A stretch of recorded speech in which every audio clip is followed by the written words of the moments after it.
রাবেয়া বসরি জন্মগ্রহণ করেন রাতের অন্ধকারে।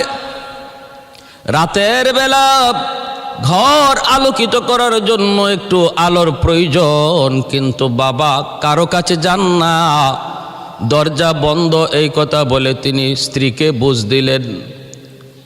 ভাইরা কিন্তু ঘুমায় গেলেন বারবার, শুধু একই চিন্তা। ওই ঘুমন্ত করে আল্লাহর নবীর সাথে তার স্বপ্ন যুগে দেখা হয়ে গেল। আল্লাহর নবী স্বপ্নে বলতেছেন, ইমরান টেনশন করো না, চিন্তা করো না, তোমার মেয়ে রাবেয়া সাধারণ কোনো নারী নয়, সাধারণ কোনো মেয়ে সন্তান নয়, বরং আল্লাহর দরবারে তার মাকাম মর্যাদা অনেক বেশি। সে অনেক বড় একজন নেককার নারী, তার ব্যাপারে আমি নবী তোমাকে সুসংবাদ দিলাম। ভাইরা আমার, আল্লাহর নবী স্বপ্ন যুগে রাবেয়ার ব্যাপারে তার বাবাকে সুসংবাদ দান করলেন। আর বলতেছেন, ইমরান প্রয়োজন তোমার পয়সার, প্রয়োজন তোমার টাকার, প্রয়োজন একটু সাহায্যের, আমি নবী তোমাকে পাঠাইতেছি। বসরার গভর্নরের কাছে যাও, যায় তুমি আমি নবীর পক্ষ থেকে পয়গাম শোনা দাও।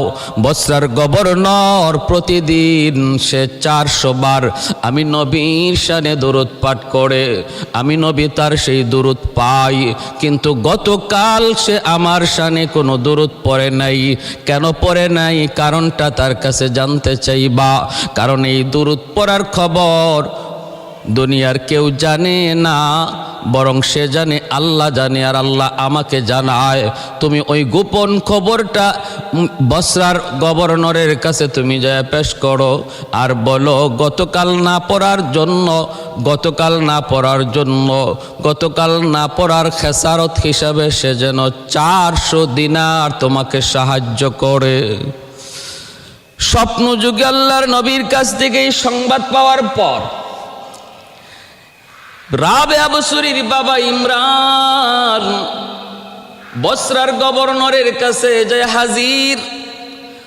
আল্লাহর নবীর বাতানো সেই কথাগুলি যখন বসরার গভর্নরের কাছে তিনি পেশ করলেন, গভর্নর অবাক হয়ে গেল।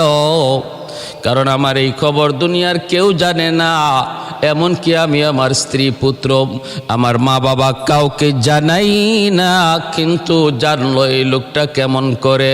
বোঝা গেল খবর সত্য, এবং আল্লাহর নবী আমার পড়া এই দুরূদ তিনি প্রতিদিন পান। বসরার গভর্নর এত খুশি হলো, এত খুশি।